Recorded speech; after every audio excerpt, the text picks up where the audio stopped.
Hello and welcome to Thinking Deeply About Primary Education, the vlogcast that gives you a peek inside the minds of some truly inspirational teachers. During this episode, I sit down for a chat with Elliot Morgan, a teacher in London who shares his experience of teaching and leading in the nation's capital, the fundamentals of task design, and all he holds dear in terms of professional development. Whether you're new to teaching or a school leader with tons of experience, this interview is a must listen. Now, if you happen to be listening on your preferred podcast provider, don't miss out on the extended cut, in which Elliot takes on the school's interview process tier list, ranking some of the most common school interview tasks. Full interviews are available on the Thinking Deeply About Primary Mathematics YouTube channel or thinkingdeeply.info, where full show notes and references can be found. And without further ado, let's spend some time thinking deeply about primary education. So Elliot, thank you very much for joining us at Thinking Deeply About Primary Education. It's nice to have you. How are you? I'm not bad. Thanks for inviting me on. So we always start with our guests in numbers. And so you can only respond using numbers just to get a flavour of who you are and where you're from. So the first question is years as a teacher. 5. Number of schools? 2. Last year group taught? 2. Favourite year group? 6. Most important year group? This is a difficult one. I think I'm going to shoot myself in the foot, whatever I say. But I think in terms of primary education, I think I would go with year 1. Because it's sort of the start of the primary curriculum. You've got like children getting properly settled into a routine of sitting at tables and sitting on the carpet doing work, then sitting at tables and sitting at tables for extended periods of time. It's like the foundation of all of like their maths and their literacy with like the phonics and number bonds is very heavy. So I reckon I'd have to say, year 1 if I had to pick one. Sounds good to me. Blog posts? 17. Blog hits? Just over 38,000. Impressive. And tweets? Just under 7,000. So I think about 6,800 something. Nice. That's about double what I've got them in. That's a respectable number. And so tell us about your journey as a teacher and how you got to where you are now. I didn't know I wanted to be a teacher, or I didn't think about applying to do a Pgce until I was second year of university. So I did politics and sociology, neither of which I wanted to pursue as a career. And then the university emailed me one day and said, there's an opportunity to go and work in a primary school, and there was also an opportunity to work in a secondary school. And the secondary school was working with children who are sort of on the periphery of getting a C grade in English and trying to help them to get a C grade. So I did that for a few weeks and I really enjoyed that. And then I also worked in a primary school where it was like 95% EAL because they were children who travelled over with their parents. Their parents were studying at the university for a semester or a year or whatever it may be, and they bring their children over. And I was working in the school and I just found it fascinating trying to teach these kids who couldn't speak English. And I think that's where sort of my interest in teaching maths came along, because there isn't as much of a need for language per se as there is in others, if that makes sense. As they say, maths is the universal language. So then I decided to do a Pgce at the University of Greenwich. I finished that, and while I was on that, I did a placement at a school. They offered me a job. So, and I was told when I was at university, if you get offered a job, they're so hard to come by.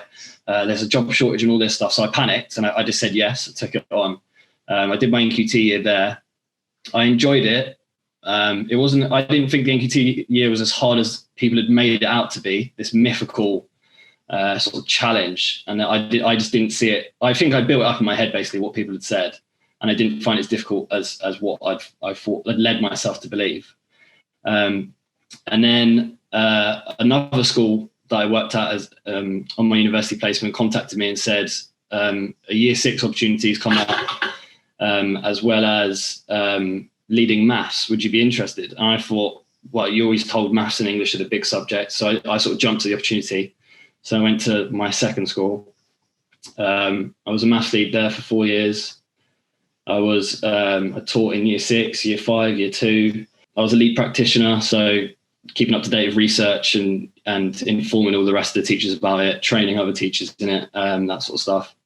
And then I left teaching to join an educational startup, creating CPD resources and classroom resources and materials. And now I'm looking to get back into schooling as an assistant head or a lead teacher, maybe a deputy head, if I can find a school that will take me along those sort of lines. And that brings me up to today. Yeah, there probably couldn't have been a more difficult time to join a startup. What with most established companies struggling, during a global pandemic. So that must have been an interesting experience to say the least. Well, I mean, I applied and got the job. The reason I went for it in the first place is because I was pursuing a deputy headship in the school I was in, and sort of things were lining up for it to be that way. The head was retiring, and then the deputy head was going to potentially move up a spot to the head teacher, and then I would take on deputy head. The way things transpired, the deputy head changed their mind, or I don't even know if that was ever their intention. That was just sort of the assumption I was under. So then I sort of just said to myself, well, where does that leave me? There's no room to go up. And although I love the school, I love everybody there. It's an incredible school. I've always wanted to just keep going up and up and up, and the opportunities for that sort of run out. So I thought, why don't I look elsewhere? At the time, there were no assistant head jobs or anything anywhere. This is December last year. So then I applied for this job. I get it. Obviously, December in the UK 2019, I mean, coronavirus wasn't even a thing. It wasn't being reported on widely. And then by the time I left school in May, obviously coronavirus is quite widespread. And then, just sort of struggled with funding and COVID, it was, like you said, it was just impossible really to fighting an uphill battle, trying to make a startup work in a pandemic. But I suppose things have a funny way of working themselves out, because I do really miss working in a school. And I spent, even though I left in May, I spent this whole time still reading research, still engaging with Twitter, still reading books that people put out. I mean, I might even just go back into classroom teaching. I don't know yet, but I certainly want to go back into working in a school. Yeah, because that'll be quite exciting, getting to test out all the stuff you've read about over the last couple of months in the classroom. I think a lot of people look forward to that. And despite what you've told or been told, then there's definitely not a job shortage, so I'm sure you'll be absolutely fine. Pretty soon. Yeah, I can't believe I fell for that, but I can't remember who told me. I don't know if it was just like other students or a lecturer or something, but I just panicked and was like, oh yeah, go on, I'll take it. Why not? I mean, that job, I was told I was going to be a year 3 teacher. So I spent like most of my summer and the time leading up to like preparing all these year 3 resources and units to learning and stuff. And then about a week before, they're like, yeah, we need you to go into year 5. So all that preparation I'd done was just went out the window. That was sort of the first lesson in understanding you've got to be flexible as a teacher. Yeah, 100%. So I think one of the reasons for these interviews is to sort of support teachers who are developing their practice. And one of the key questions is, what would the 4 key features of a Mr. Morgs lesson be? I'm sure everybody says this, but you could just think of 4 different. Each day, I could think of 4 different things. But these are the 4 that I've arrived at. I'm just going to sort of cheat a little bit with my first one, because it's a phrase or a term that sort of encompasses a lot of things. But that would be direct instruction. So not Engelmann's program of direct instruction, which is capital D, capital I, with like the scripted lessons and things like that. I'm talking about the direct instruction with the lowercase d, lowercase I, which I think is attributed to Rosenshine. And I think it came about sort of in like the 70s or 80s when he sort of first introduced like 10 principles. And now I think it's morphed into like 12 or 17 in some papers that you see today. So it would be in the lesson, you'd see sort of like clear explanations, small steps, guided practice, explicit modeling, sort of the I do, we do, you do, that sort of thing.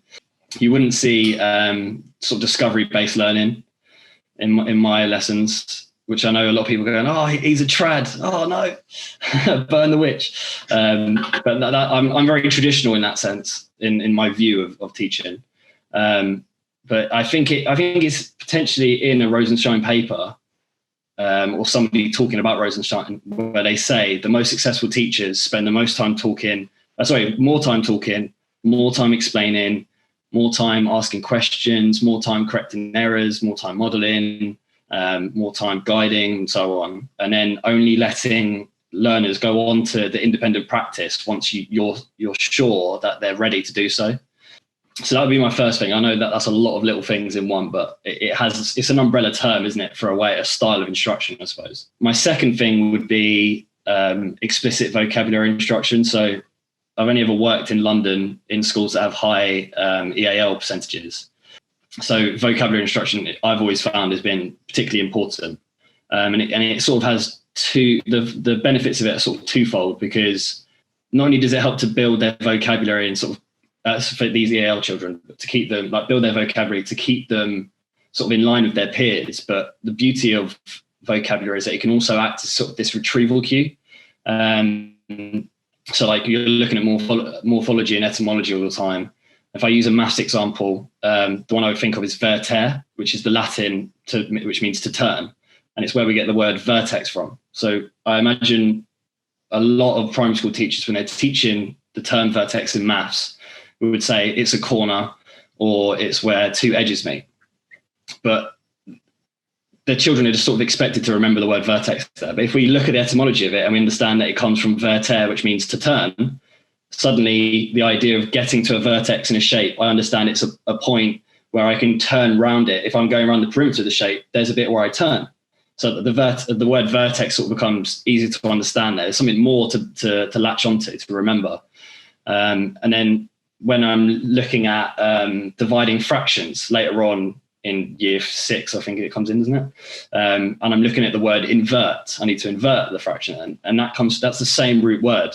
So you can see there's a rich sort of thread that you can build with vocabulary, and I think it just filters through the entire curriculum. There's a lot of Latin and Greek roots that we see throughout a lot of the subjects, through science, through maths. So that would be the second thing. So first thing, direct instruction. Second thing, explicit vocabulary instruction. The third thing is what I always describe as, or call, accessible and challenging for all. I think a lot of people, it's more commonly known as low entry, high exit. So I'm very anti-differentiation. I rarely ever differentiate lessons 3 ways. I certainly don't differentiate them 6 ways. Going back to direct instruction is sort of the underpinning principle of that is that every child can learn if the content is taught correctly or taught appropriately. And that's something I truly believe in. I like, having been in year 6 for 3 years, it was always, well, why differentiate it 4 or 5 ways if they've all got to learn this objective for the test? I think having taught in a year group where they're working towards a test or tests at the end of the year has probably massively influenced my teaching. It made me think like I've got to get all these children to the same point.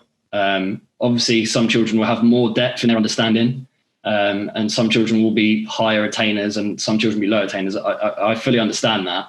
But I think you can sort of scaffold down. There's no reason why the children that you deem low attainers can't access challenging work. I think if you set low work, you're going to get low results. So yeah, it's about making it accessible for all children and making it challenging for all children. And then the last one, I would say, I would just call it a depth of knowledge. I try to tie in the lesson to the lesson that came before it and the lesson that will come after it. I try to do meaningful cross-curricular links where possible. So I wouldn't just make a Roman shield in art because we're studying Romans in history. There's got to be some meaningful connection to sort of build that knowledge and make it create a depth of understanding. So if they were going to make Roman shields in art, I would want to go, all right, so we've made them. Now let's look at the testudo formation. Everybody line up. Let's put them there and let's see why the Romans had that formation. That would be the sort of depth I would want to have in my lessons. So a quick summary would be: number 1, direct instruction. Number 2, vocabulary instruction. Number 3, accessible and challenging for all. And then number 4, a depth of knowledge. That's a great list. I really like the example of the explicit vocabulary instruction, because the definition almost embodies the meaning of the idea, and I think we often find that with Latin and Greek roots, is that you're almost halfway to explaining something, and in particular when you're looking at angles as a measurement of turn or a unit of turn, we quite often miss that step out, and we go straight to measuring them, and we go to using them or recognizing the common features and stuff. But actually, a lot more time should be spent on considering what an angle actually is. And there's a clue in one of the definitions, associated with it. And so I think that's 100% something that we should focus our attention on. And I also really like the way you just, outlined that you've got this minimum benchmark for pupils, because I think that's something, it's reasonably more popular now than when I started teaching. Yeah. But I think I would say so, yeah. There was definitely a time when we had to race through the curriculum, when we started at level 1 and we worked our way up, and where that wasn't always the case. And I think that's something that anyone listening should really definitely aspire to and look into more, is how that is sort of realized, because I think it's important, because you'll often find that quite a lot more pupils rise to those expectations than you might initially give them credit for, through no fault of your own. Yeah, you and I were discussing the Pygmalion effect, weren't we, earlier, about the idea that if you have high expectations, it tends to yield high results, and the opposite, where the Gollum effect, where if you have low expectations, then you're going to get low results. And that is truly what I believe. If you give, most people differentiate 3 ways, let's say in maths, and let's say you've got like your lower attainers, your middle attainers, your higher attainers. If you give those lower attainers that low work, then there's a ceiling that there's nothing for them to excel at. And there's just because they don't understand geometry doesn't mean they're going to not understand adding 2-digit numbers. And I think often we'll just go, right, because they're not good at some maths or a certain amount of maths, they're just on the red table or the green table, whatever it may be, and they're always going to do this work. And then purple table, they're sort of all right maths, they're going to get this work. For me, I've never really found that works. And I've always, every year group, all my years of teaching, I've always had a couple of children who would have been deemed lower attainers when they've come into my classroom, who've ended up sort of becoming middle attainers or higher attainers and really surprising everyone. And I've had sort of my deputy or my head trying to say, it's amazing teaching. And I'm like, I don't think it is. I think that these children are capable of a lot more than we thought they could be. And we were sort of giving them a ceiling that they couldn't go above. And then it's just giving them the opportunity to prove themselves, isn't it? To try. So yeah, I could talk all day about differentiation and why I don't really truly agree with it in its sort of most common form. I understand the sort of general implication of it and sort of do believe in it, but I just think it's not executed well in practice. Yeah. Well, I think the model you've outlined goes a long way to helping a lot of pupils learn what we want them and what they need to learn. And especially with that scaffold, because I think that goes a long way. And then, it, like you say, it comes through in Rose and Shine, it comes through in a lot of reading. I think you'd find a lot of those features in my lessons too. So tell us about your approach to teaching in the foundation subjects. What are the most important or common features when you're teaching the foundation subjects? So how I teach or how I approach foundation subjects, I would say, is probably very different from literacy and numeracy. I spend a lot more time reading, building my subject knowledge. I spend a lot more time planning. I think with literacy, I'm fortunate enough to be at a point in my career where I can literally just sort of think about what I want to teach and I can just turn up and teach it. I feel confident enough in my ability. I wasn't like that at the start, but now I feel like if I want to do, let's use an example, a newspaper report around some topic, I reckon I could just turn up on Monday. I'd literally just make my PowerPoint or my presentation or whatever it is on the spot, and I can teach from that. Maths, I think, is a little bit more nuanced than that. I think I spend more time planning and thinking about that. But when it comes to foundation subjects, I spend a lot more time on them because I'm less knowledgeable about teaching them than I am maths and literacy. Because I mean, maths and literacy, if you're teaching those 5 hours a week, geography I might teach once every 2 weeks or once a week. So I would say, if I was going to put it in one word, I would say my approach differs in depth. I think I put a lot more focus into assessment and planning, my own knowledge about my own subject knowledge and pedagogical content knowledge. So that'd be my general approach. And when I started teaching the foundation subjects, it was sort of the assessment in it was, you've got to do extended writing because literacy across the curriculum, without any proper thought into what that actually entails. So it would be, let's write a newspaper report as an ancient Greek soldier or something like that. But what? Why would they be writing a newspaper report or whatever it may be? So I think the most important features, I think the issues, I would say, rather than features, are sort of threefold. I think there's a lack of depth, there's a lack of continuity, and there's a lack of assessment. Those would be the three features that I think are the most important to think about. And would it differ between subjects? I think there's certainly differences in the processes, yeah. My experience of subject leadership in foundation subjects is quite varied. Through no fault of the teachers, I think often you rarely have subject experts. I mean, I've personally never worked with like a geography lead who did geography at university or even did it at A level. And that was true for a lot of the subjects. So I think people end up taking on subjects they're not particularly confident. So when I took on maths lead, I admit I was not ready for that. And I should certainly have built my knowledge before I took it on, but taking it on helped me to build my knowledge. So sort of they go hand in hand, I guess. But I think foundation subjects, they're often taught in like blocks of just one term. So there'll be like one term geography and the next term it'll be history, or they might teach 1 week geography, then the next week it's history and so on. And that sort of blocking and spacing is very different to having maths and English every day.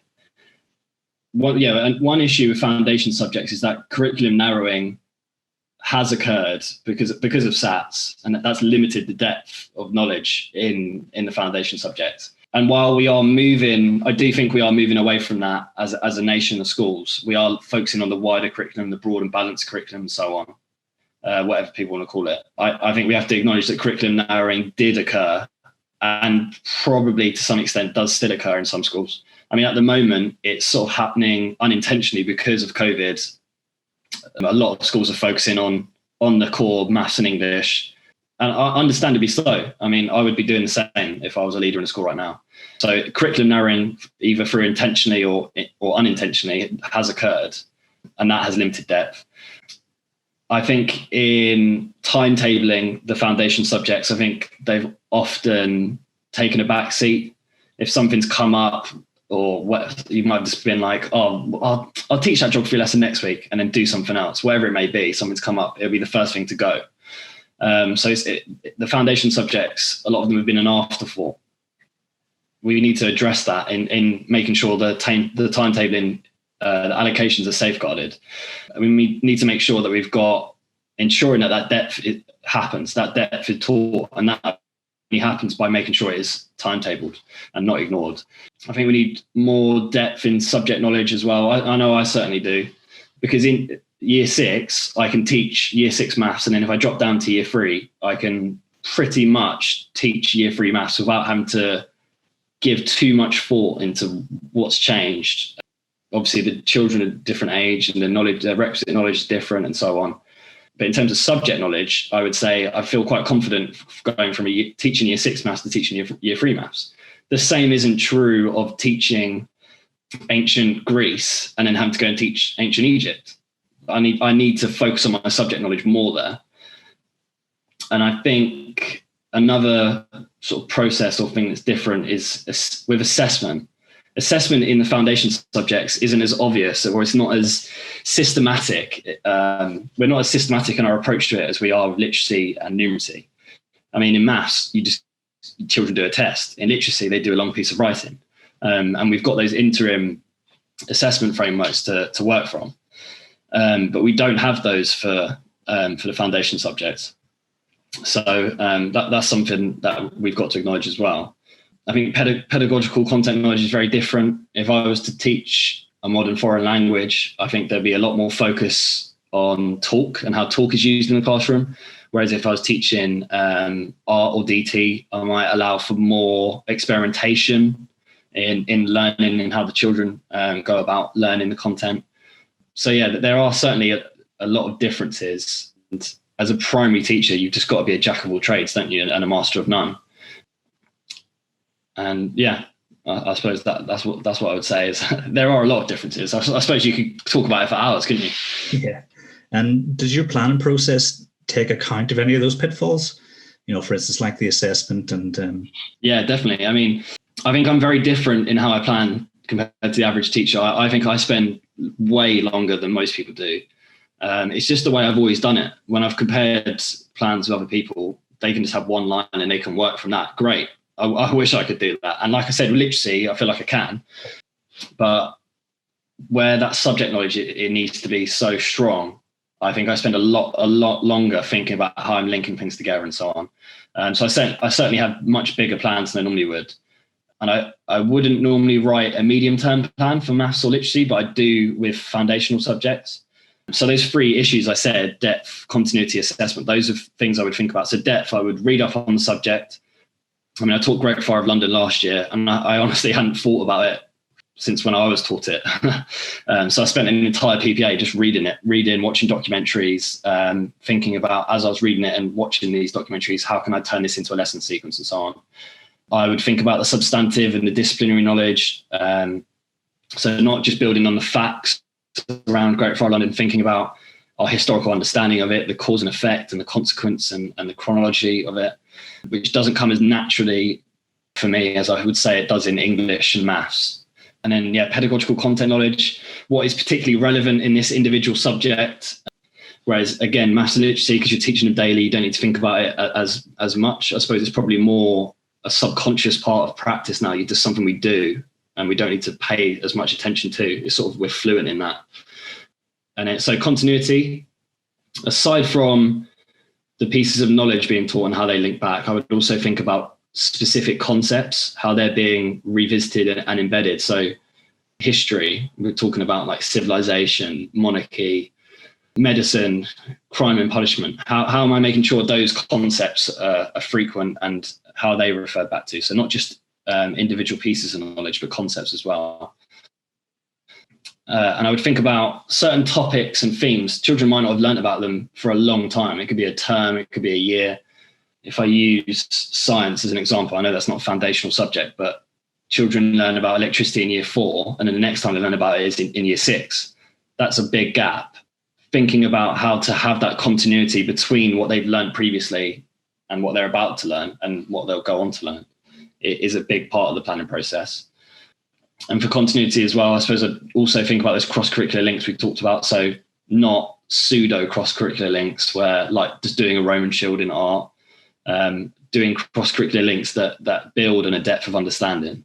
And in assessment, I used to just do one assessment in foundation subjects, and I've recently moved to doing 2 at the end of a unit. So before we used to just do, they're called Kwl grids. I look back at them, they are awful, but you don't know what you don't know. And when we were using them, we thought they did a job. And if you don't know what Kwl grid, it has 3 columns.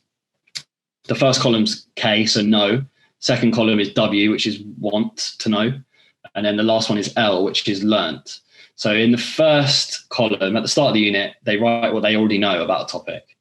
In the second one, they write questions that they want to find the answers about. And then the last one, at the end of the unit, they come back, they write what they've learned. There were a multitude of issues with that, because if you're doing a bit of a left field topic they don't know anything about, like space maybe. They don't have anything some children will have loads they can write, some children might have nothing they can write. The second column, what they want to learn, they write the most bizarre questions that nobody could have the subject knowledge to answer. So it's almost an exercise in futility. What's the point in allowing them to ask all these questions I don't know the answers to, or that don't really fit in with the learning they're going to do, or they're perhaps impossible to answer? What's the point? And then the last one, because it's just them writing what they've learned, there was no retrieval cue for them to think about what they've learned. It's just a column, it's write what you've learned. So they weren't particularly effective. So then I changed into doing a substantive assessment where I just give keywords, and then the children have to write about in depth what they know about that thing. So if I use that Great Fire of London example, I would just write like Pudding Lane, and then I give them space next to it. They can write as much as they can think about it. So Pudding Lane is where the fire is believed to have occurred. There's a monument nearby now that if you lay it down, it's the distance between the monument and where the fire started, or whatever they can remember about it. You can see the depth of understanding through how much a child writes. And then the amount they've written tends to be an indication of, this child's remembered quite a lot, this child hasn't, and so on. And then the following week, I would do a disciplinary assessment. So thinking about the actual subject, the knowledge of the subject. So in history, it would be the cause and effect and consequence and all that sort of stuff. So in that, I only give about 4 questions and give them as much space they want to write about. So an example would be, why did the fire spread so much? Not only are they thinking about individual pieces of information, the houses were made of wood and things like that, but they're thinking about the actual idea of cause and effect. Because they were made of wood, they burnt easier, which means they spread easier. And I think that's something I tried out as low as year 2. And I think older children can certainly do it. There's no reason why I think younger children can't sort of at least have a go, and you can introduce them to it. I mean, a lot of people wouldn't necessarily do source work with year 2s in history. I think with a lot of scaffolding and the right guidance, if you're taking that direct instruction approach, I don't see why they can't do it. I'm not saying that they're going to understand it in the same way a year 6 child might, but there's no reason why you can't say like, we understand the Great Fire of London happened because look, this burnt piece of pottery or this bit of a barrel we found in someone's basement or whatever it is. It's laying that foundation, isn't it? So that later on they can go and do those things. So yeah, those 3 things, the depth, the continuity, and the assessment, those are things I would always be thinking about. It's not something I used to think about, but it's certainly something I think about in my foundation subjects when I teach them now. Yeah, I think that's fascinating, especially the way you talked about almost becoming fluent in maths and English. And I think in my interpretation, you almost build this mental model of all the different situations you've been in. And the more you're in a situation, the more easily you can react to it because you've got all those models to draw on. And like you say, if you're teaching in year 2 1 year and then you move to year 4, you're not going to see the same historical or geographical content. And I can really relate to that because the Irish history curriculum is very different to the English history curriculum. So you get things like the Great Fire of London and the Tudor period, which don't necessarily get mentioned that much. And so you need to almost learn from scratch. So I can totally see why it takes more time. But hopefully there's like a thread of hope going through there that it is possible over, the course of maybe 5, 6, 7, 8, 9, 10 years to develop that expertise. And probably one of the reasons why a few years in the same year group is to be encouraged, because then you can have that level of proficiency in one year group, say. Yeah. And then build on that, a couple of years later in another year group and so on, because Yeah. I mean, what did I say that it like to be proficient in teaching a specific year group, you need 3 years. I think it's like 1 year to learn the year group, 2 to sort of start implementing what you've learned, and then the 3rd year to just enjoy it and teach it freely, understanding all the content and understanding how to teach children of that age, wherever it may be. I mean, I taught in year 6 for 3 years, and it was almost like autopilot the 3rd year. And I did start to really enjoy it because I didn't have to think about the content as much. Going into year 6 in my 2nd year of teaching, I have to admit, like I did have to think about long division and the best way to approach it. I did have to think about the subjunctive mood and all these things. So I would agree. Yeah, teaching in a year group for at least 2 or 3 years would help you to become that build that sort of fluency, that automaticity of approaching a certain year group. And so one of the things you're really interested in yourself is task design. What does that mean to you? Well, I think before you can, task design is very self-explanatory, but before you can really think about what task design is, I think you need to first consider what a task is. So a task for me is the means through which instruction is translated into understanding. So it's the chance for us to build, well, we're trying to build a shared notion of knowledge. We as teachers are trying to impart something, and we want the learner to understand and to build that same shared idea of it, which that shared notion can happen in instruction, and it does, but I think tasks are the better opportunity for building it. So we as teachers have communicated our understanding, our knowledge of something, and the task is the learner's opportunity to communicate their understanding of that same knowledge. So a task is the opportunity to apply knowledge in practice. Now, what sort of tasks people use is dependent on, like, if the teacher thinks knowledge is constructed or if it's simply just transmitted. And I suppose you don't have to be, there's no absolutism there. You might think it's both. In certain subjects, you might do it one way, and you can vary between the two. And I think you can vary between the two. I view tasks as part of this sort of 3-part cycle of instruction, task, and assessment, which seems like a linear process. Like, we teach, we give them a task, and we assess them, and we move on. I think it's more of an ongoing process. We teach something, they do the task, we assess it, then it reinforms what we're going to teach next, or it reinforms teaching that same content again next time I teach it. So you're following that process of plan, implement in the classroom, and then replan. So I suppose task design is the thought that goes into ensuring that knowledge is applied, how it's going to be applied in the classroom. And obviously that entails looking at the subject content, your pedagogy, your resources, the amount of time you have, cognitive science and how we learn best, how to guide attention. I mean, there's thousands of things probably. Some that we think about subconsciously, that is just part of our practice. We don't even really consider it. We just know. Other things we might pay more attention to because we're not as confident in. So I think task design is everything we think about when we're trying to ensure that the knowledge we have imparted to children or to learners is going to be applied in a certain way.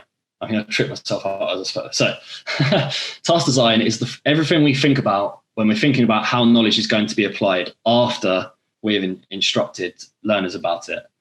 I hope that was clear. Crystal, I think it's probably possibly the best definition I've heard of task design.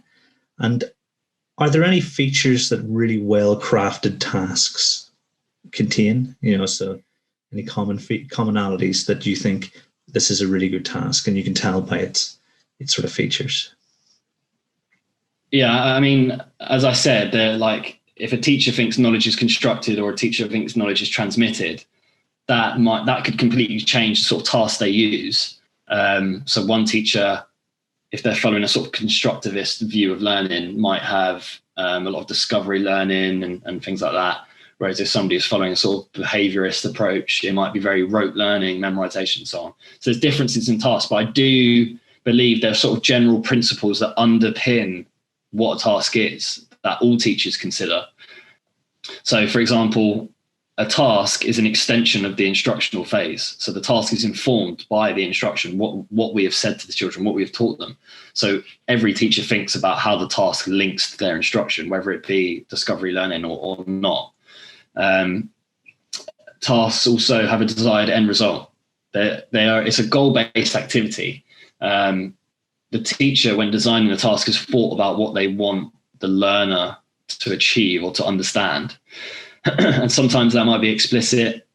Like, at the end of today's lesson, you're going to do this, and other times it might not be explicit, and it might be implied through how they approach the task or how they go about doing the task.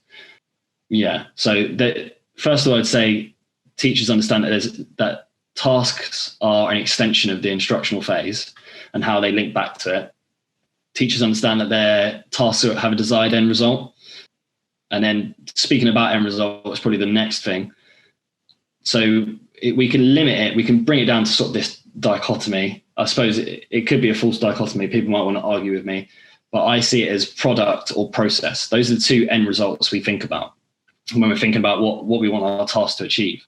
So process is what the learner thinks about or does to achieve the end result. And a product is what the learner actually produces at the end of the task. So an example of a process we might build into our task design, we might want children to follow certain steps. So when we're teaching them long division, we want to think about the 4 steps that you might use to teach it. We're not too worried at the start about the product, the answers they get. As long as they understand the idea of the steps, the answer, we can focus on the answers later. So that might be an example of a process.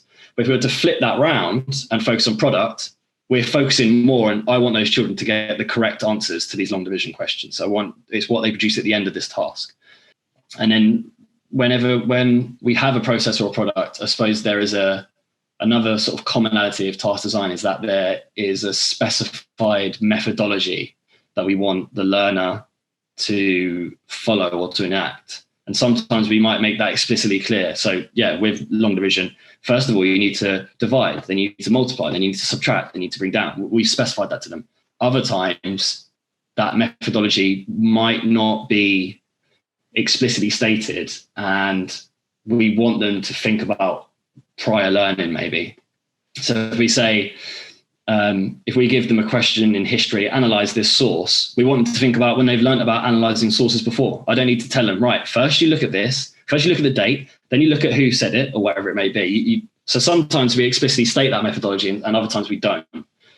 And I think there's more general principles, but off the top of my head, those are the few I can think of. So tasks are an extension of the instructional phase. They have a desired end result that the teacher wants the learner to achieve or to understand or arrive at. Tasks can focus on a product, something that a learner gets to at the end of a task, or a process, something which they think about or do during the task to get to an end result.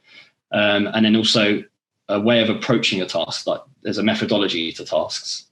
So an English teacher's tasks might be incredibly different to a science teacher's tasks, and it's entirely subject specific, I'd imagine. But obviously there are some that transcend and can be applicable in all subjects.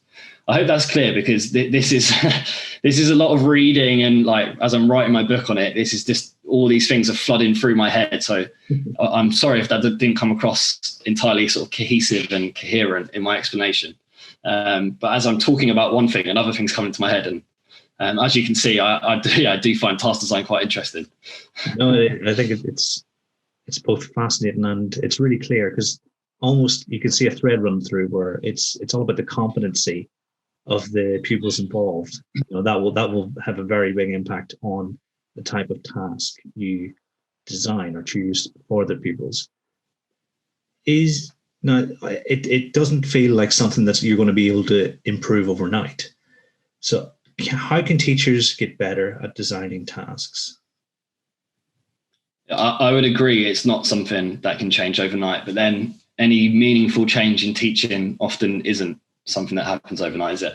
I would say they consider those general principles I just talked about, as well as sort of stuff about accessibility, how you make it accessible, challenge, how you ensure all learners are challenged, not just those high achieving children, retrieval, how you think about all those sort of general ideas around tasks. But I suppose one thing I always think about is learning walks and observations. Certainly in my experience of them is that when people have come in to observe me teach, they've come, whether it be Ofsted or SLT or whoever, they've come in and they've observed just that, just me teaching 10 minutes, 15 minutes, and then they've walked out and thought specifically and sort of exclusively only about instruction, about how I delivered the content and were the children paying attention or whatever it may be. But I think there needs to be more of a focus on the task in that lesson. When you observe a lesson, stay for the task, because the task is the means through which understanding is actually achieved. And instruction could be amazing. It could be flawless. But when it comes to the task, children haven't actually been able to apply it well because they didn't quite understand it, or there was a misconception, or the task didn't marry up to the instruction. So I think it's important to like go back and look at the books, look at the tasks, talk to the children about the tasks, and understand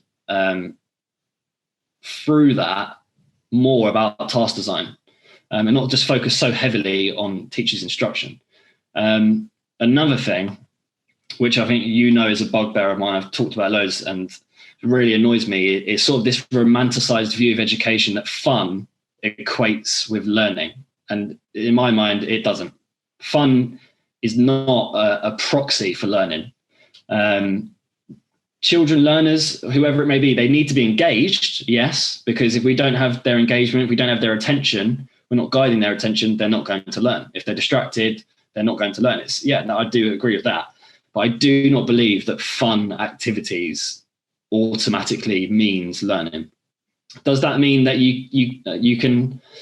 I'm not saying get rid of fun activities. There are certainly loads of fun activities that do lead to learning. But I'm just saying, just by making something fun doesn't make it a meaningful opportunity for learning to occur. So I would argue engage learners through the content itself and how you present it. And through that way, you can make something even like the subjunctive interesting. So whatever it may be, focus on that. It doesn't just need to be a fun activity. It needs to be focused on engagement and attention. And don't just believe that fun will lead to learning. Because I suppose this will lead me on to my next point. In the short term, it might look great in an individual lesson, in an individual observation. It will look fantastic. All the kids are engaged. All the kids are excited. But then in the long term, did they learn anything? Did they remember anything? So that next point I'm alluding to is the sort of performance versus learning, and thinking about how is long-term learning going to arrive from this individual task? And if I just do a fun task, is it just going to be something that in the short term looks great, but in the long term isn't successful? So yeah, that's a big thing for me.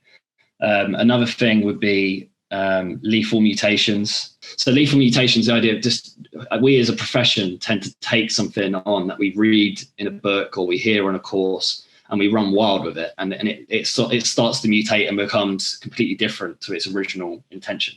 So one thing, or a couple of things I think about in terms of task design, something like dual coding. So dual coding, I truly believe in the theory. It's a very sound theory. There's a lot of evidence to support it.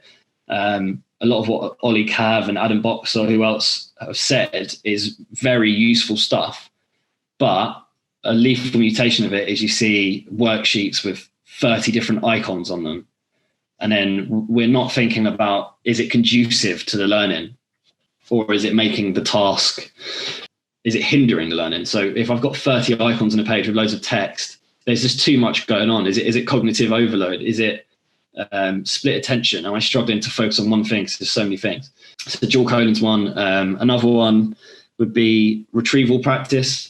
I'm one of those sort of traditional Grinch teachers who thinks retrieval practice has always existed. It's not something new. I believe that the form that we're seeing retrieval practice in a lot, like these roulettes and exit tickets and all these other things, those things might be new, yeah. But retrieval practice, that's something that's just inherent as part of teaching, isn't it? Asking questions, linking back to stuff that's already learned. That's retrieval practice, isn't it? So that's another example of a lethal mutation, I think. There may be teachers just sort of forking in quizzes here and there without any sort of serious thoughts as to how it can be conducive to learning, how it can be effective and create meaningful learning. I suppose retrieval practice isn't an incredible example of that because it's not going to hinder them too much. You are getting them to retrieve, aren't you? So it's not as bad as I would say as something like dual coding. It's just one that comes to mind. Another thing, this is Mary Myatt's sentiment. It's in her Gallimorphy to Coherence book. She talks about less content, more depth, which I suppose in other words is just a mastery approach. That's something I think we should think about in our task design. Don't just give children more and more and more. Think about what it is, the actual objective that you're trying to teach them. How can you approach that in more depth? So I think the common example I always think of when I was maths lead and teachers would come to me, they go, look, I've got this year 4 child. He's incredible with maths, but he could sit the year 6 SATs now and he'd get full marks in all of them.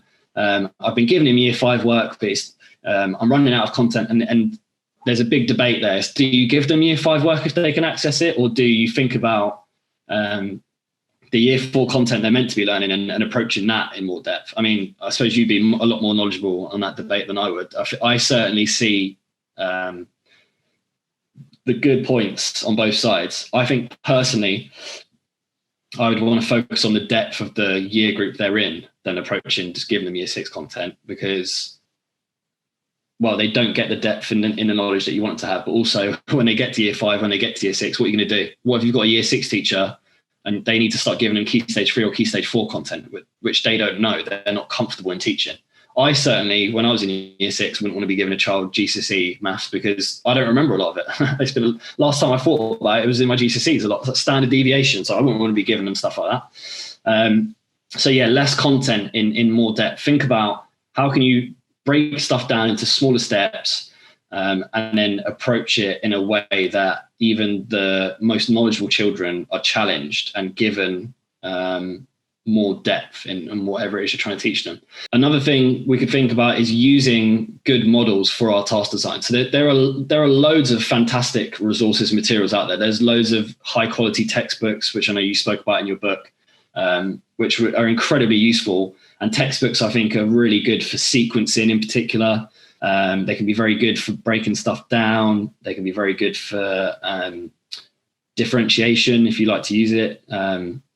So I think, yeah, using those good models that already exist, because I know we're very time poor as a profession, and we go on Twitter and we go, has anybody got a lesson about daily life for the Mayans? I've got a year 6 lesson I've got to teach. And then we just take something somebody's given us and use it without much thought as to how it will suit our individual class and cohorts. So I mean, that's another thing we need to think about. If you're going to use models, yeah, you take that, have a skeleton and work from it. But think about your individual context, how you can make this a high quality task. Don't just take stuff that's ready made and assume that it is of a high quality, which, I mean, I've got a lot of experience of having done that, having used a lot of schemes over the years out of ease and laziness or whatever it may be. A lot of the stuff I look back at, it just wasn't high quality at all. And it's about finding that high quality stuff. I mean, again, because we're time poor, we don't have hours to spend. But talk to people, talk to your science lead, talk to your history lead, talk to people on Twitter and so on. Yeah, I suppose that sort of sums up all of the things I can think of. And then lastly, I would say to buy my book when it comes out, because it's all about task design. Little shameless plug in there for you. Because my book will look to marry up all of the stuff I've been saying and look at this in more depth, I suppose. But you can see just how huge task design is. There's so much to learn. And I think it is something that is really ignored. I mean, I certainly did not learn anything about it on my teacher training course. I've never heard anybody utter the words task design in real life. It's just something I'd always been particularly interested in and always read about. But even reading about it, there's really not much on how to design tasks specifically. There's a lot of stuff we can think about and look at it from a task design perspective. But when it comes to actual research and academic papers and educational literature about it, there's really not much that I've found. And a lot of it seems to be about languages or maths teaching, no other subjects. So yeah, I think there's a lot that teachers can think about with task design, but it's about sort of dedicating that time to engaging with it. And that's what comes across really strongly, is that to do any of those aspects really well, you're going to need to spend a lot of time thinking, which I like, because I think thinking is the bulk of our job, and the actual execution is only a very small part of it in reality. But you're right, it's about eking out that time and hopefully find yourself lucky enough to have school leaders who appreciate the fact that you need this time, because they're going to get bigger gains as a result. And actually, I find this whole thing fascinating, and the depth and the clarity with which you're going into it. I think we probably have to get you back when the book is published, just so you can speak exclusively about it. because I think that you've got 3 or 4 more hours of conversation about task design. So I'm really looking forward to that, and I'm sure anyone listening will be too. I mean, I would happily chew off anybody's ear about task design if they're interested enough. It's such a rich part of teaching, and it's also at the same time so ignored. It's like, it's just not something we tend to think about. I think perhaps I probably think about it in too much depth. I mean, as long as like the learning is applied, then great. But there are a lot of factors that go into it sometimes that we ignore. And if we're experienced, I think they're factors that we sort of just subconsciously, it's just embedded and we don't need to think about it. But when we're newly qualified, is it something we think about? I don't think it is. I certainly didn't think about it until the last 2 years of my teaching career. I think it's an interesting topic, and I'd happily come back and talk about it again and chew your ear off for another 4 hours about it. Excellent. I remember during my first year of teaching, and there was a disconnect between my input and what the pupils did independently. And so I could totally understand, and that's because I wasn't thinking about task design in half as much detail as I needed to. Yeah, so I think that'll be really useful for new teachers in particular. And actually, I reckon you'll find this last section rewind quite a few times while people try to get their head around all the golden nuggets that you just dished out for free. But what you're saying there about teaching a lesson where the instruction didn't marry up with the task, I think every teacher's been there. I've certainly been there countless times, and not just in my first year of teaching, in my 5th year of teaching. There are so many times where I've taught a lesson and I've gone, yes, I've absolutely smashed that. Oh, everyone understands it. This was incredible. That might be one of the best lessons I've ever taught. I'm going to go into the staff room. I'm going to nibble everyone's ear off and go, oh, I just taught this lesson. And then you look at the task and not a single child, not even one has understood it. And it's that time for reflection going, oh, actually, why didn't that work? What I said was great. Why? Like, it's that curse of knowledge and sort of trying to bridge that gap, isn't it, between the instruction and the task? Yeah, 100%. So you're engaged quite a bit with education reading. That's what we've already alluded to earlier on. Why do you think it's important? I think, in my experience, my Pgce, so like I said, I didn't do an undergrad in teaching. I just had a 9-month course, Pgce, and I found it quite lacking. When I look back at it, we learned about Bruner, we learned about Pgce, or whatever his name is, and Vygotsky, but we didn't. I think I had 2 sessions on ICT and one of them got cancelled. I had 1 session on music. I had about 3 or 4 sessions on phonics. There really was just such a lack in depth.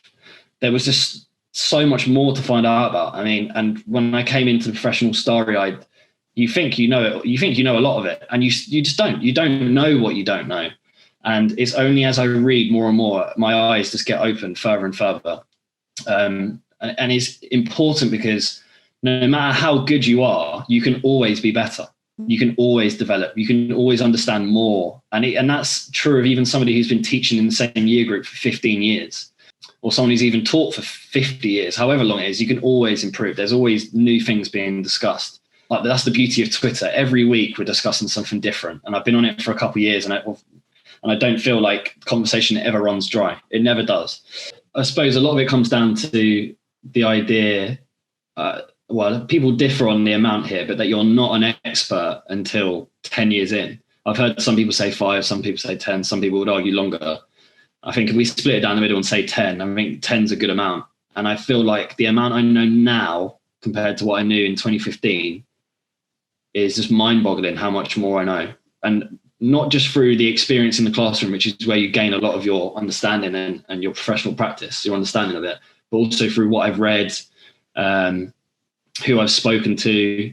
So although you're not an expert until 10 years in or whatever it is, reading can sort of help accelerate that process and sort of make you closer to becoming an expert in a short time, I suppose. Yeah, and I think it's important there's a lot of theory discussed. There's a lot of theory about this, theory about that. And I think it's important to read theory and then go and apply it. Because that's how you truly understand something works or not.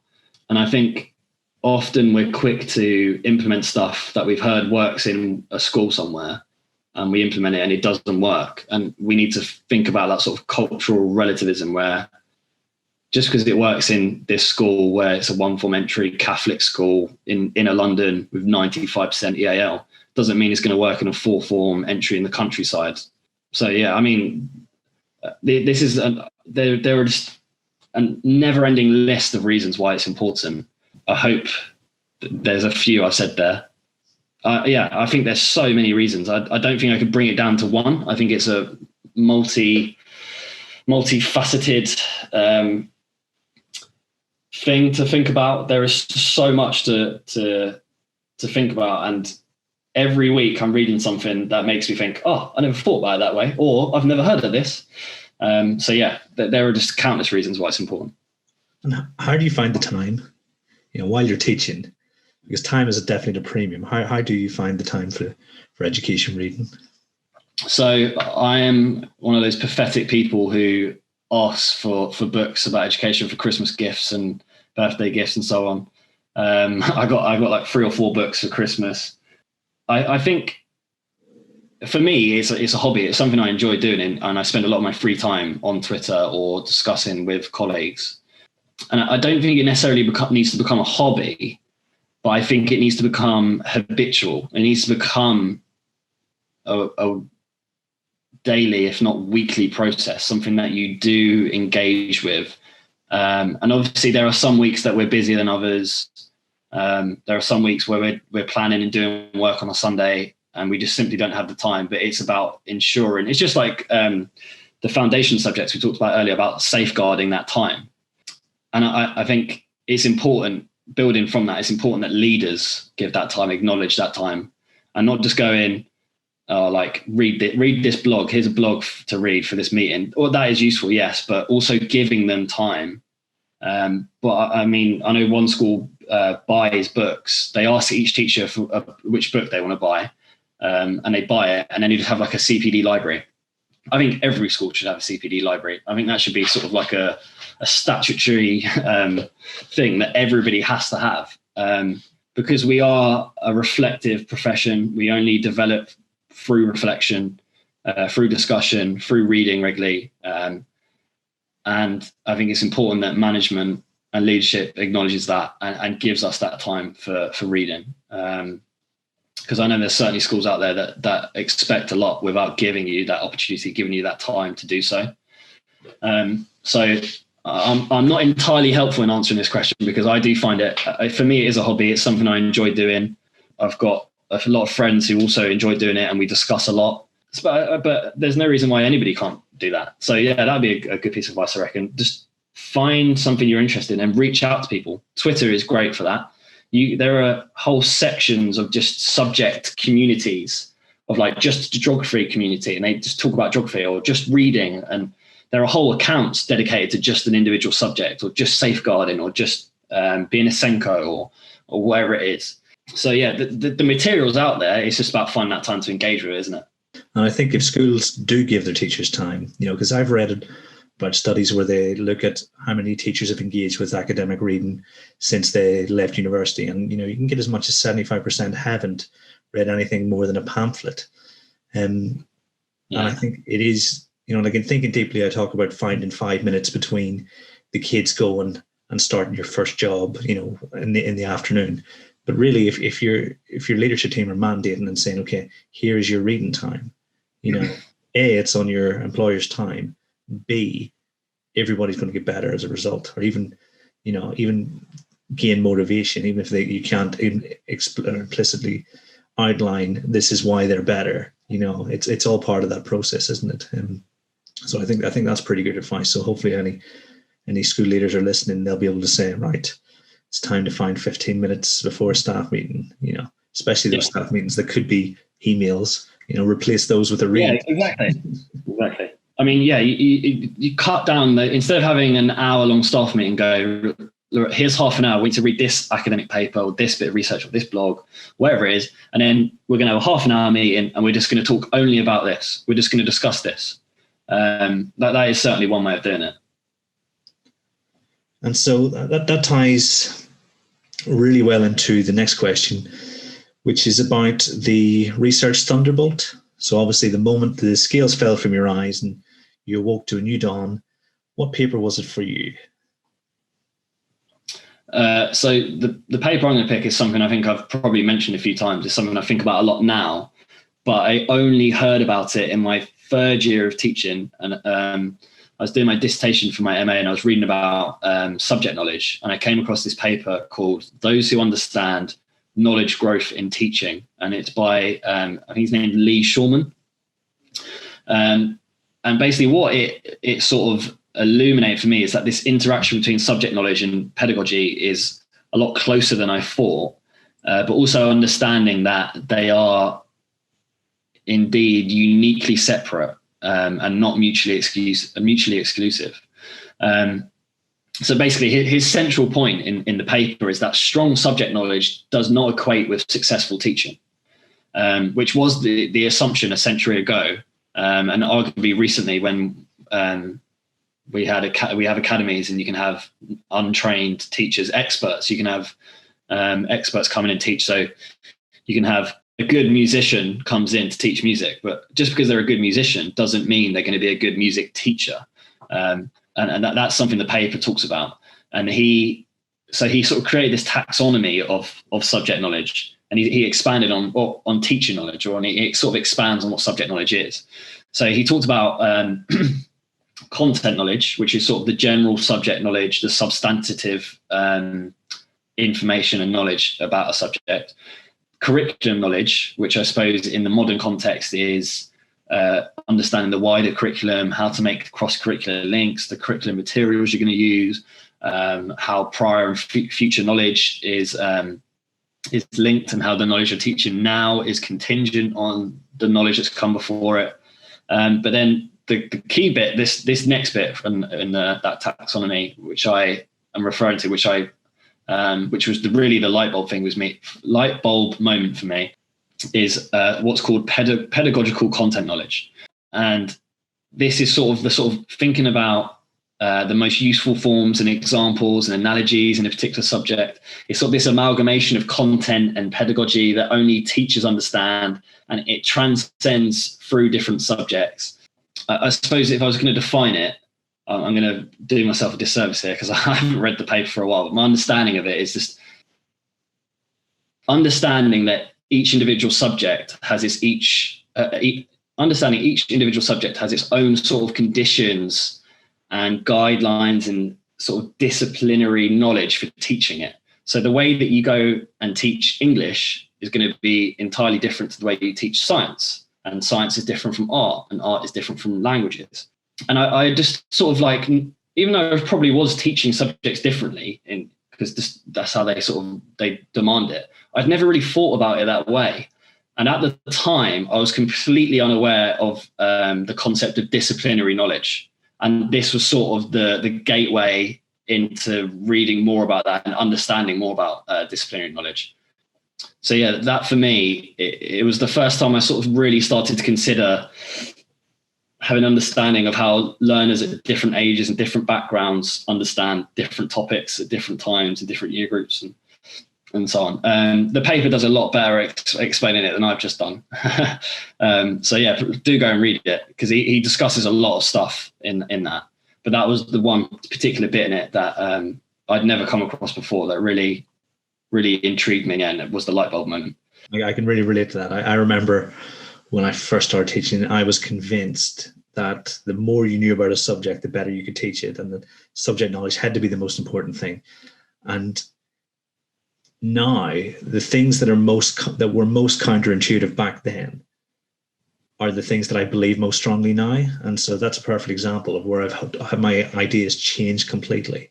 And I always say I'm open to have my mind changed. And that's one example. I was certain that subject knowledge was the be all and end all, but actually it turns out that it's a lot more complicated than that. Yeah, exactly. I mean, it was an assumption a century ago for a reason. I mean, it does sort of sound correct, doesn't it? You think, oh yeah, if I'm teaching about sound in science, I just need to know everything about sound, and then I'll go and teach it and the kids will get it. But it's that curse of knowledge, isn't it, again?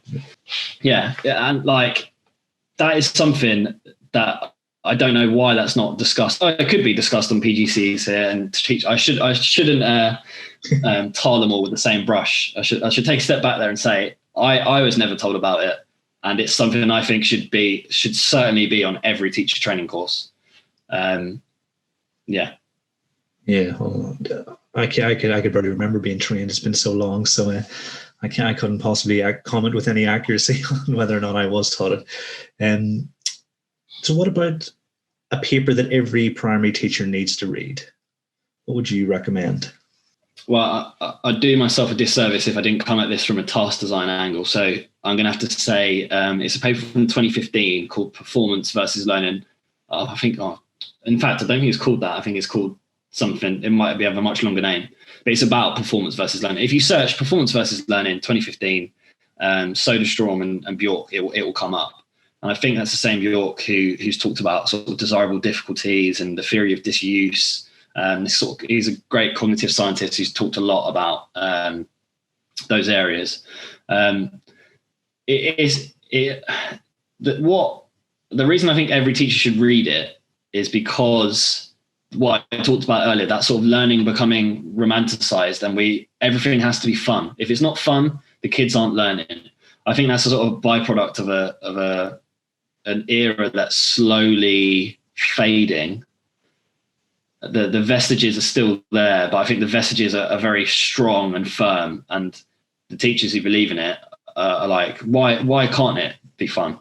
And it's not to say learning can't be fun, but it's to say that just because it is fun, it doesn't equate to meaningful learning. So the idea of the paper, when they talk about performance versus learning, performance is something that we can observe, we can measure, we can see it right now. It's reliable in the short term, but it's unreliable in long-term learning. So that's performance. And then learning is the idea of a permanent change in behavior. So I suppose the paper, what it's addressing is the idea of short-term and long-term, and considering those and thinking about, well, I come at it from a task design angle and thinking about, when I'm designing a task, is this going to draw on prior knowledge? Is it going to help them have the foundations to understand what I'm going to teach them next week and so on? Or is it just an activity that doesn't marry well with my instruction? It may look good to an observer, but ultimately it doesn't. It's not effective. So the paper discusses that learning performance duality. And I think for a lot of teachers, it seems counterintuitive, and it's often met with incredulity. As I said, like I've had so many arguments. Well, not arguments. I've had debates. I wouldn't call them arguments. We have healthy debates on Twitter. I've had some healthy debates with people who think differently to me. I had one about like Stonehenge, making Stonehenge out of biscuits after teaching about Stonehenge. If we go back to what I was saying earlier about task design, what does that task where learners make something out of biscuits have to do with anything they learned about Stonehenge? Where's the link? There's absolutely zero link there at all.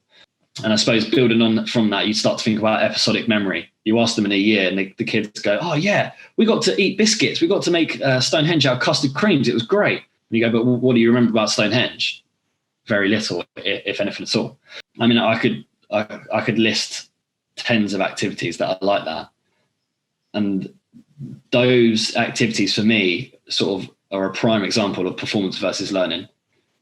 In the moment, kids are going to be engaged. They're going to be excited because there's marshmallows to play with that they'll probably get promised at the end of the lesson. If they pay attention, they listen, they get to eat. But think about that in contrast to long-term learning. Yeah, performance versus learning, the paper, if you Google it, it should come up. I'm sure it's something longer than that. But it is an interesting paper when you consider the sort of tasks that you and I see on Twitter and Facebook every day. Now, I should probably say, I do not mean to be, although this is probably coming across very insulting to teachers who do that, I don't mean that way, because I was that teacher.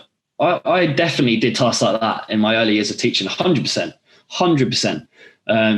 Because I thought the same. I thought fun activities equated with learning. And it's only through engaging with research, discussing with others, and learning about episodic memory and performance versus learning that I've changed my mind.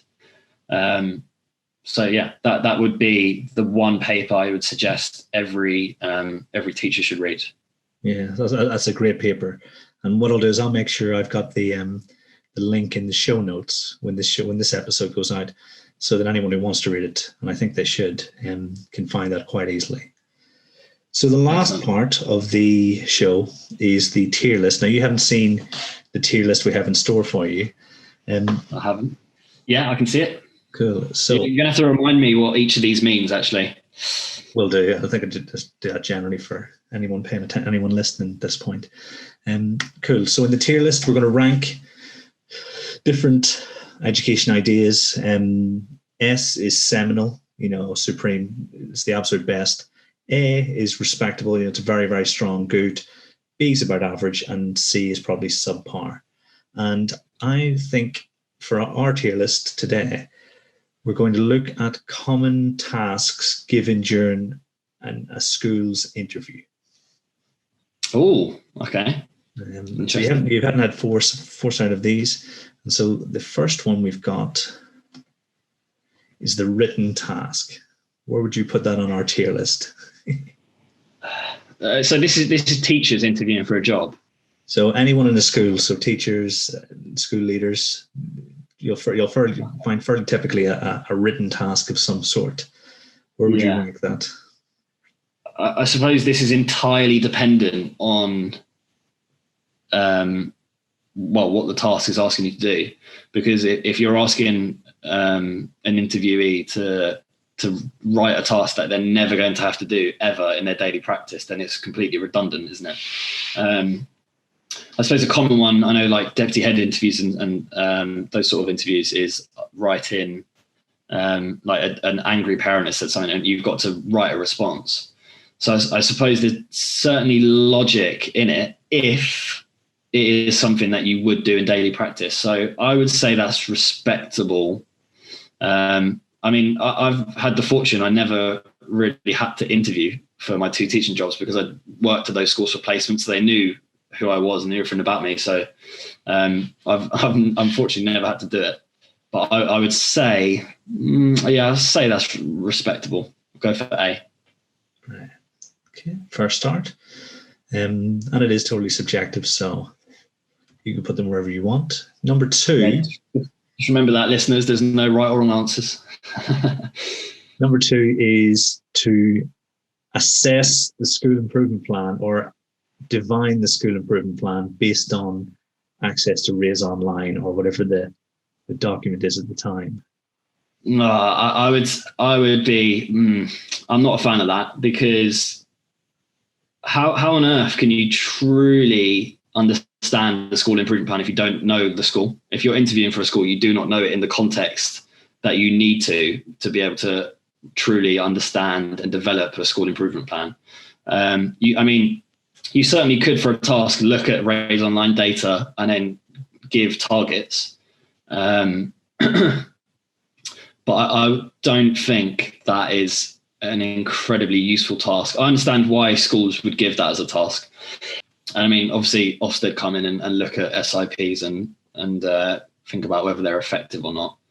But I mean, the real use and the real function of a school improvement plan is the actual improvement itself, isn't it? It is the implementation. So I suppose just as an outsider coming in looking at it, I wouldn't say that's particularly useful. And I don't think a school's priorities for change should always just be about data. It's always data. So I'm going to say, what was C again? Subpar. I'm going to go subpar. Let's chuck it in C. Yeah, because the thing is, even when Ofsted do look at it, it's the strength of how well the leaders know it and live it that they're looking at. So I totally get that. Yeah. It's the implementation, isn't it? That's what its purpose is. Its function is to improve. So it's all about implementing it, not just trying to design it from an outsider's view. So the next one is the lesson observation, usually of a class that you've never met before. Yeah. I mean, that's harder because there are certainly positives and there are certainly negatives. As you just said, teaching a class you don't know is certainly going to be difficult for a less confident teacher. I mean, coming back to that point I said earlier about observations, is I think the people observing, SLT or head teacher, they're just going to be focusing on like those 10, 15 minutes we talked about, the 20 minutes or whatever it is at the start of the teacher talking. They're not going to think about the task and other factors. But then do you want to, if you're hiring a teacher, then obviously you need to know what are they competent at teaching. So yeah, you need to do a lesson observation. If you're hiring a deputy head or assistant head, and even if they're not in a teaching role, you want to see that they can teach, they know what they're talking about. So it definitely does have merit, doesn't it? And people can talk the talk, but can they walk the walk? This is the opportunity for them to do that, isn't it? To walk the walk. So I suppose depending on the intentions of the people observing, I would put it in A. I think it is respectable. I think, well, if you're hiring them as a teacher, I think it would be S tier. Actually, do you know what? Chuck it S tier. Put it S tier. That's a difficult one.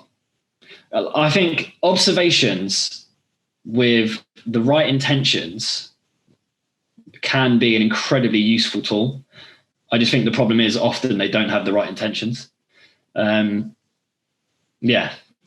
stick it with S tier for the moment because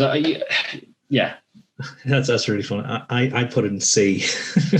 Well, this is the thing. This is the internal struggle I'm having right now. As soon as you mentioned it, I almost like pictured a pros and cons list in my head, and I just had them both filled the same amount.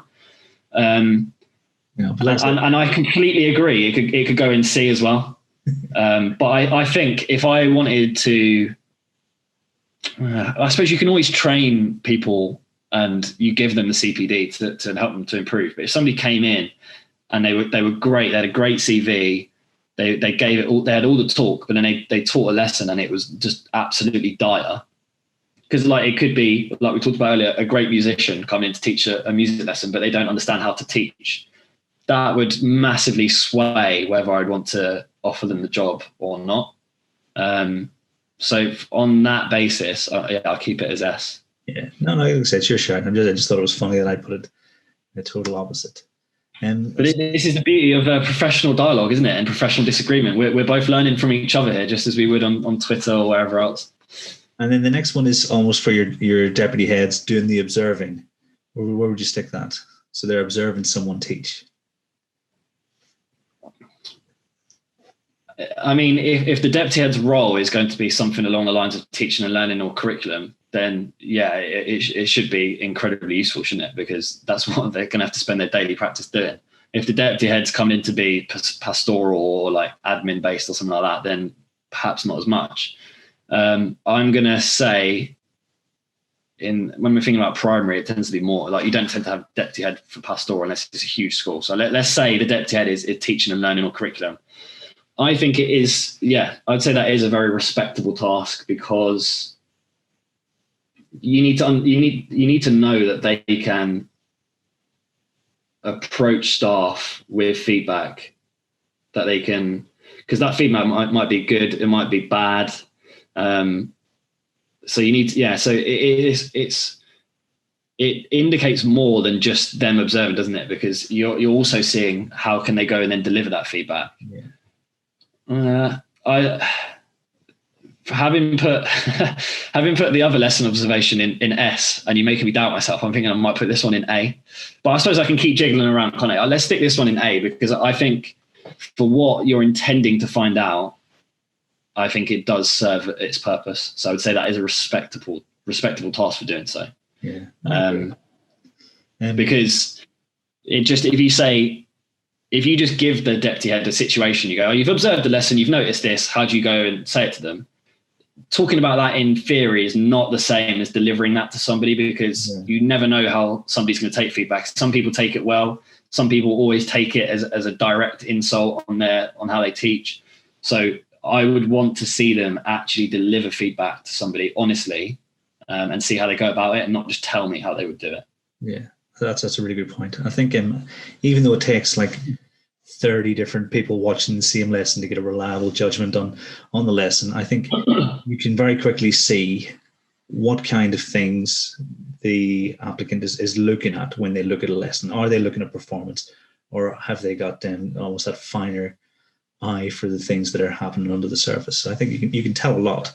And you see, like, are they looking at task design? Hired on the spot. Exactly. And you need to be empathetic. So the next one's almost from the world of business a bit more. Goldfish bowl tasks. Oh, I'm not familiar with those. You're going to have to explain what they are. So essentially, you have the group of applicants are given a role play situation or a conversation to have, and you've got everybody else on the interview panel watching as if you're watching a goldfish bowl. Oh, okay. Well, I suppose the idea behind that is seeing how you, how you interact with others, isn't it? And do you build constructively on others' ideas, or are you just trying to be like the leader, the top-down leader, going, right, this is how we should do it. We do it this way. There's no other way to do it. This is the right way. Or are you sitting there and going, oh, this is what I would think. Jimmy, what do you think? Or like, Sarah, what would you say about that? That's what they're looking for, isn't it? So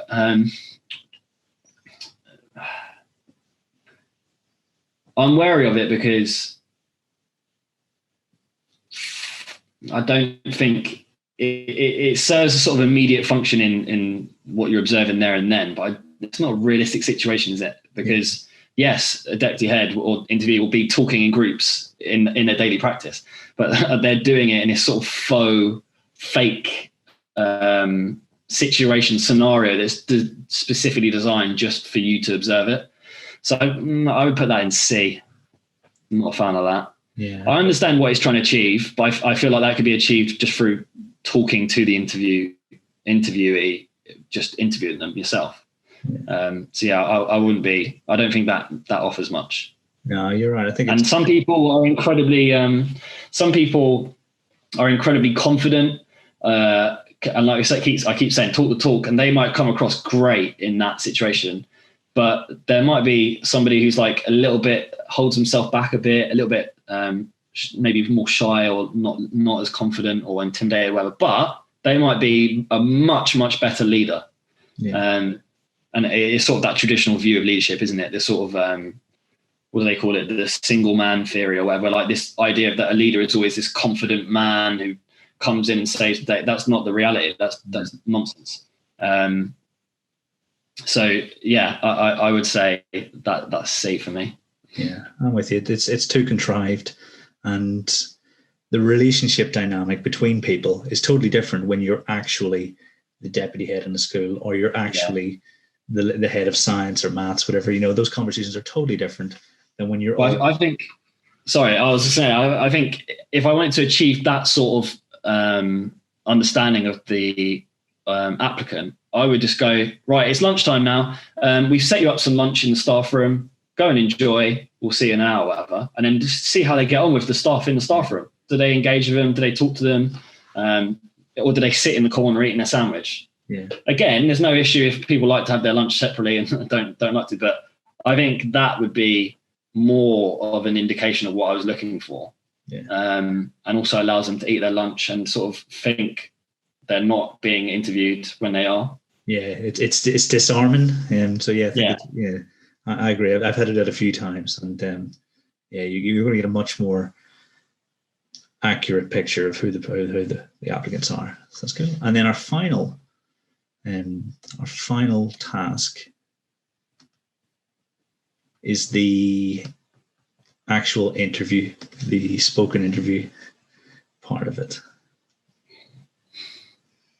This can only travel so far in what it tells you. And I think that explains why when you interview for a teaching role or a leadership role, that you have to do a series of tasks and not just one. But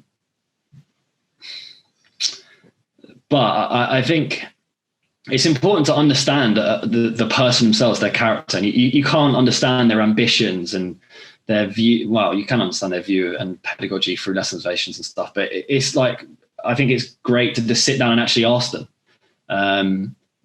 And I think often you're looking for a specific answer when you're interviewing someone, and sometimes they come up with that answer, but they also say something else, and you're like, oh, I didn't think of that.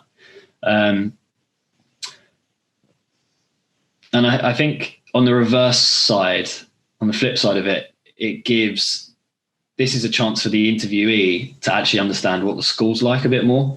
If you're just observed teaching a lesson, you're observed as one of those Goldfish bowl tasks, or you're asked to go and observe a lesson, you're asked to do a written task. None of those things give you an indication as to what the school is like. And I've always, as they always say, you can walk into a school and within a few, like straight away or within a few minutes, you can understand what the school's like. And I think talking to a head teacher or talking to a deputy head and people who actually work there, you get a sense of what it's like in that school. Not only what it's like to work there, but just how the school feels. So I think that has benefits on both sides. I'm looking at the grid though, and I'm seeing an empty B row, and the OCD in me is thinking, God, match it up, put it in a B. But So S is like supreme, and A is respectable. It is. I just don't see how you could hire somebody without having an individual separate interview at some point during the day. So in that sense, I'm gonna have to put it. I'll put that an S. But as a caveat to those two in S, it's all about the right intentions. I think all of these, when the intentions are in the right, they are the right intentions. I think they have specific and positive uses. But I think, except for the two at the bottom, probably. This is just like giving you the 4 things that you'd see in my lesson. I could sit here all day and keep chopping and changing them. That's how I'd leave them. I mean, my experience of like as I'm trying to interview at the moment is, well, in COVID especially, is very weird. Just sitting in rooms by yourself. The interview I went for the other day, I was just literally in a room for about, over the course of the day, probably about 2.5 hours by myself. Because they're obviously very wary of COVID, and that didn't involve a lesson observation. It didn't, in terms of me teaching or observing one, even though it's a leadership role, and that involved a lot of paper tasks. So, and those tasks were sort of appropriate for the situation that we're in. So, all of those interview tasks depend on what the head teacher wants to achieve or the sort of person they're looking for.